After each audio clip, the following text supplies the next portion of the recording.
on the More Than Philly Sports Network. It's great to be joined alongside Gavin Tony. Changes are continuing to come to our show, as you can see today. Continuing to improve our overlays, experimenting with some different areas. Not really a rebrand, but just kind of broadening ourselves out. You can see down below, we do have the More Than Philly Sports Network there. We're kind of just experimenting with a few different things. Always let us know how you feel about it. Let us know how you like it. Again, with the Instagram, some props to our guy Matt, who really had a really cool design for us this morning. Aaron Judge showing off some love to the show. So it's great. I'm really excited to be here with you, Gavin. How you doing today? I'm great, sir. I went for a little walk this morning. Clear my head, get ready for the day, get ready for the show today, get ready to argue and some sports. And I'm happy, man. The More Than Philly Sports Network. Let us know. Let us know if you like this idea. If not, we're always listening to suggestions or feedback. Me and Zach, we're always looking into hearing what you guys think and everything. But whether or not, well, I'm happy. I'm happy to be here with you. Another great day, week 7. We got a great guest on today. Y'all know him. We all love him on the show. Dom is with us today. So Zach, how you doing? I'm doing great. Like you mentioned, excited to have our guest on. We continue to do that. We have an exciting guest tomorrow as well. We continue to bring different takes on the show, finding different opinions, getting different thoughts, different perspectives to really understand it all. Gavin, I've been kind of saying this for a few days now. We're really excited that we're getting live sports back. The Phillies have been playing some exhibition games. Tomorrow, the first game for the NBA starts for exhibitions, and then the whole season starts for them in 9 days. I'm really excited for it. We're going to be doing a lot with it. Again, we're still experimenting with what we're going to do, whether it be pregame, postgame, live, things like that, specifically tailored to our teams, but also doing watch-alongs for some primetime games. I'm excited for it. I'm ready to go with it. But until then, we're going to be sitting here talking about some of the big topics in sports today. Gavin, are you ready? Heck yeah. If you guys think me and Zach, we had a lot of energy without live sports, just wait till live sports get here because we disagree. That is true. You see how exciting the show gets with that. I agree 100%. So, Gavin, let's get to it. Retirement is not uncommon here in the NFL, given that we're just a few days away from the season starting. The rookies have reported to camp today for their COVID testings, and then the training camps all begin next week. Again, we all know that there's a lot of drama in the NFL. We broke it down a lot yesterday. We're going to continue to do so. But right now, we're going to primarily focus on some of the biggest topics of the day. Antonio Brown, really known to be in the news quite a lot throughout the whole past year. An abundance of crazy stuff going on with him. Him and Michael Bennett, we're going to tie and have both announced their retirement. Gavin, we're going to start with Michael Bennett today, which is probably more of a legitimate retirement. For those who don't know Michael Bennett, he won the Super Bowl with the Seattle Seahawks, I believe, or he may have been there a few years after that, actually. He was there. Yep, and then so his brother also played for the Patriots at one point. But Michael played with the Eagles for a year. He played with the Patriots for half a season, then went down to Dallas last year where he finished his year. So, Gavin, I'll let you kick it off. Michael Bennett retired. What are some thoughts? Well, Michael Bennett over the years has been a great pass rusher. At the end of his time, kind of slowed down. He's been really vocal on some things. Some things people may agree with him with, and some people may or may not agree with him with. But I will say this. Michael Bennett, I don't think he'll be a Hall of Famer because I don't think he did enough to be in Hall of Fame. But he will be remembered. And his brother as well. His brother's still playing, or I think his brother's still playing. But Michael Bennett, he retired too. Well, both of the brothers are out. For me personally, I mean, congratulations on 11 years in the NFL. Not a lot of players get to make it to 11 years. Some don't make it past year 5, and you made a decade and a year. You won a Super Bowl with the Seattle Seahawks when Russell Wilson was getting into his shell and starting to get his name out there. You're part of the Legion of Boom. So this retirement, I don't have any hearts. Like, I'm not going to cry over it. Congratulations. You played a little bit of time here in Philadelphia. Didn't really work out that well.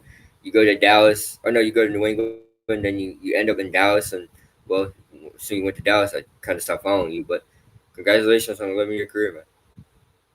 I agree. I have a lot of respect for pass rushers. Not an easy job for them. He's always been famous with the kicker pads on. It's always been a unique kind of element to his game. But Michael Bennett, definitely a good career for him. It was definitely fascinating. Not as much drama as our other player we're going to discuss in his apparent retirement. But no, Michael Bennett, props to him. Definitely contributed to the Eagles for a year. Unfortunately, he was not able to be here for the Super Bowl year. He came the year after. But before we get to the next part, Michael Bennett was on a podcast with Chris Long, and they started talking about Carson Wentz. And then Michael Bennett blurred out Nick Foles is better. We did not really cover this back when it did come out. It may have come out before we started the show. I don't recall. I think it did. But yeah, no, that came out, and I just thought maybe while we're talking about it, a little speculation on it. We know how Gavin feels about Carson Wentz. We both have a similar opinions on it. That very talented player, got to stay healthy on the field. Me personally, I feel like those don't define him as an injury-prone player. He just has gotten unlucky. But Gavin, what are some thoughts on Michael Bennett, a player that was here that weird year where Carson was kind of rushed back to the field after losing to the Buccaneers, and then Nick Foles took over the reins at the end. They almost got to the NFC Championship Well, game. first of all, how dare Michael Bennett speak about Carson Wentz? Because if I remember, you played against Carson Wentz, and he actually didn't have a bad game against you when you were in Seattle. So everybody stop what you're doing. Everybody stop what they're doing right now. Look and listen. Without Carson Wentz going the distance before he went hurt, and Zach, you know, and I said this multiple times, there will be no Super Bowl without Carson Wentz. I don't care if he didn't finish it. I didn't care if he was there or not. That Super Bowl would not happen without Wentz because we've seen Nick Foles. I always tell people, and I always tell our good friend from our sports club, I always tell her, I say, hey, let's roll reverse. Let's see if Nick Foles can go 11 or whatever Carson Wentz went before he lost. 11-2. 11-2. Let's see if he can go. Let's see if Nick Foles can go 11-2. Do you think that Nick Foles can go 11-2, Zach? I don't think so. You saw he had a chance to do it last year, and well, he threw one magical pass, and then he was out for 10 weeks. He comes back and doesn't do much after that. He actually gets replaced by Gardner Minshew, and then they ship him off to Chicago. That's the story of Nick Foles. Nick Foles will always be a legend here in Philadelphia. Obviously, you win the first Super Bowl here, right? You do that. But to say this man is better than Carson Wentz after the guy that took us there, he goes 7-9 the year before just to go 11-2 and get injured and ultimately gets robbed of the MVP title, which I think he deserves. Zach, I don't know about you. I hope I can get your answer after this. But to keep saying that Nick Foles is better, that's an insult. That's a slap in the face. Without Carson Wentz's play in that Super Bowl year, there will be no Super Bowl. Role reverse it and see what happens. Let's trade roles. It's a good point, and I do bring it up a lot when we talk about the GOAT debate as far as Michael Jordan, LeBron James switching positions, but it's also a much different conversation because it's the exact same team, the exact same league, etc. People forget about, and I'll make this very clear right now to anyone watching, people forget about the Nick Foles games when Doug Peterson was coaching the way that he had presumptively coached with Carson Wentz. They played the Giants, fell behind substantially. They had to pull themselves back out, and the defense came up big in the second half like we always do against New York, it feels like. We played the Raiders and would have won by 1 or 2 points if it wasn't for a fumble return for a touchdown. That was Christmas. At the end of the game on Christmas. And then we lost to the Cowboys 6-0 in that bloody cold weather. I was there. Lucky. So no, Nick Foles went 2-1, fair, as the starter. Then we go against Atlanta. The ball is thrown, it deflects off a player's leg on the Falcons. That's caught by Torrey Smith. I don't know if that play doesn't happen, that we don't win that game. We win 15-10. And Julio Jones caught the ball. There's a lot of ifs. I understand that. And it's not always about just a quarterback play. I love Nick Foles. I'll make that very clear right now. Nick Foles is a hero in Philadelphia. I'll always love and respect Nick Foles. But Carson Wentz is objectively better. And continuing on that, they had to change the coaching style. They ran the ball a lot, which they actually did a lot with Carson that year. That's, in my opinion, why they were so successful, besides Carson's magical plays. And Nick Foles had to do the basics. He had to make a few good decisions from his veteran experience. Has a nice soft touch on the ball. A hidden source, which I believe to be Nelson Aguilar or Alshon Jeffrey, says Nick Foles throws a better ball.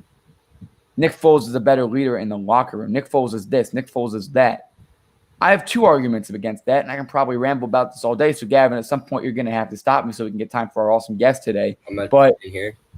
But with that being said, number one, they ran the ball much differently, and the play calling is much different with Nick Foles than Carson Wentz. Never understand it. Against the Cowboys, they ran the ball 9 times. The overtime loss that Amari Cooper caught from the deflection of Rasul Douglas, a game Carson Wentz pulled them out of the water for. The next game against the Rams, which they won on the last play of the game because of a defensive standstill against the Rams, they ran the ball 28 times. There's a clear-cut correlation with no matter who is quarterback of wins. So you know that. And now the question is, and I'll get to my leadership point in a minute, what happens when wide receivers can't get open quickly. Who can extend the plays? Gavin, do you remember last year in our club when I said that? Remember when I said what happens when Alshon and Nelson and all these other guys who Nick Foles had chemistry with weren't there? Could Nick Foles scramble around for a little bit to find an open guy? Do you remember I brought that up? He is a standing duck. He is a standing duck. He can't go nowhere. Right, and so what happened this year? Or sitting duck, excuse me. You have Greg Ward, Deontay Burnett. I don't know who the other guy is, but you also have Dallas Goedert. I know that. Zach Ertz, Carson Wentz moved around, distributed the ball. When guys like Alshon went down, Carson rose to the occasion. On Amazon, I forget what the name of the show is. Someone can comment if they do remember it. But I watched the show this year of the Philadelphia Eagles, and they were pretty much taken through the entire season. All Access, I think it's called, sir. Was it All or Nothing, I think it was. Yeah, All or Nothing, yeah. All or Nothing. So All or Nothing with the Eagles. Carson Wentz was a leader in that locker room. Carson Wentz is a leader on the field. These players believe in Carson Wentz. In my opinion, Michael Bennett was just blindsided, thinking that Nick Foles is better. Something about that. Perhaps Alshon Jeffrey got in his ear. We all know the situation with Josina Anderson reporting on the anonymous source, which I almost definitively can believe is either Alshon Jeffrey or Nelson Aguilar. I once did believe it was Chris Long. Last offseason, I thought it could have been Chris Long, but Chris Long actually came out in defense of Carson Wentz a lot. And again, I still like Chris Long. He's a great guy, regardless of his thoughts on my quarterback. But with that being said, that leadership part, Carson Wentz is a great leader.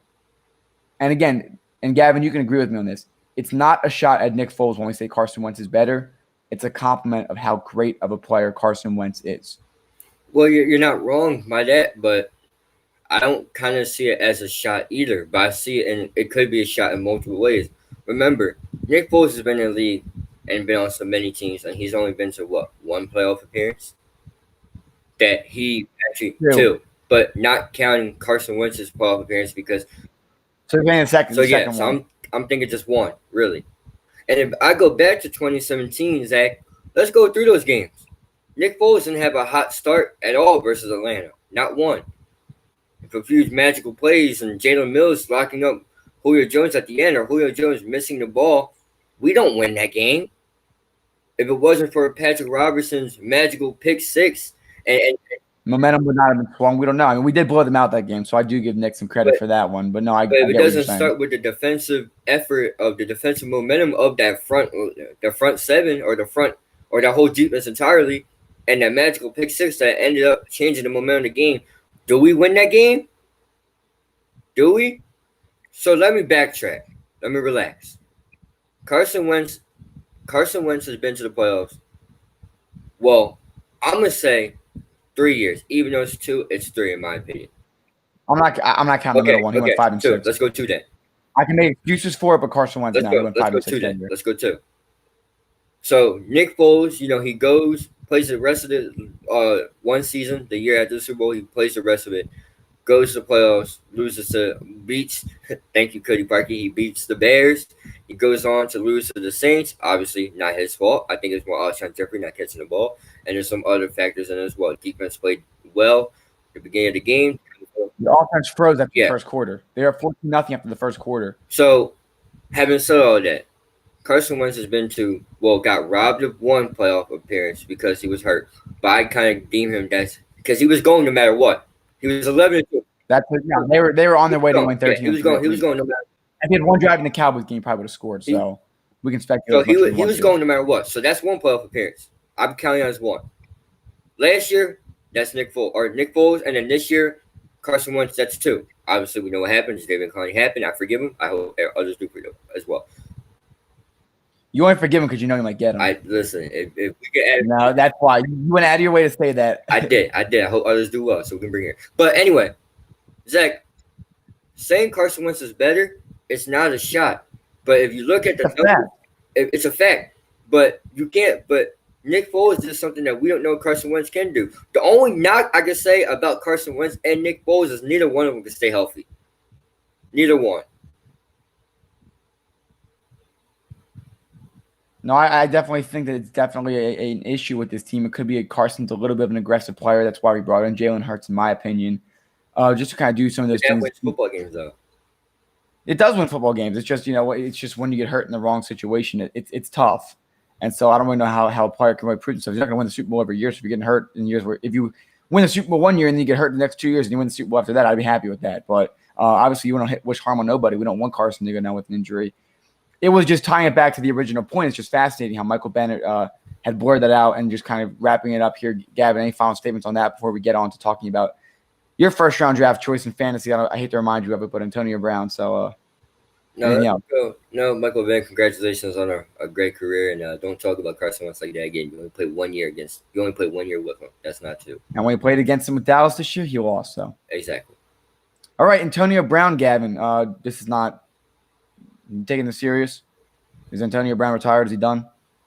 We were working out with Russell Wilson last week, and maybe he's falling out of the media because I don't know. There's a pandemic going on, but I don't know. What are some of your thoughts right now? Antonio Brown saying he's retired too. First of all, I find this funny because you were already gone. No team's not bringing you back. Zach, if you would have given me $31 million, ladies and gentlemen, our fantasy draft was Friday. That Friday, I picked Antonio Brown. He was a Raider. Going to give him. John Gruden's going to give him a lot of plays, give him the ball a lot. I picked Antonio Brown. That Saturday, Antonio Brown becomes a problem. Or no, with the request to be released. Post a video of him being happy he got released, the helmet issue. And then right before week 1, signed with the New England Patriots. And I was happy again. I was happy. Everybody in the league was mad because he went to the Patriots. And me, I don't like the Patriots. I know our guest does. But I was happy. I'm like, oh, I'm about to win fantasy football. And then another. You had to sit him out week 1, though, so you had to play in week 2 against Miami. But I think I played good that week anyway, so it was a good week. I won. And what happens? Another unfortunate, report comes up. I don't want to get into that. Then I release him. Then he releases. I'm not trying to, disrespect anyone when I say this, nor do I hope anyone takes offense to this. If there's ever a time where someone needs help, it's him. It's him. Anyone that could talk himself out of $31 million, and all you got to do is just sit there for a Monday, and then you can get it. Then you can do whatever you want. It's crazy. You get to play the sport you love. He was talking about fighting YouTubers. He's trying to fight, I forget one of the Paul. He's trying to fight one of the Paul brothers. I don't know what their name is. Logan. Probably Logan or Jake, either one. And then on top of that, he wants to get into a fight with Shannon Sharp on Fox.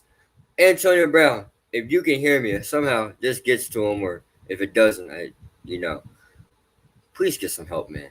Please do. You look crazy. You look really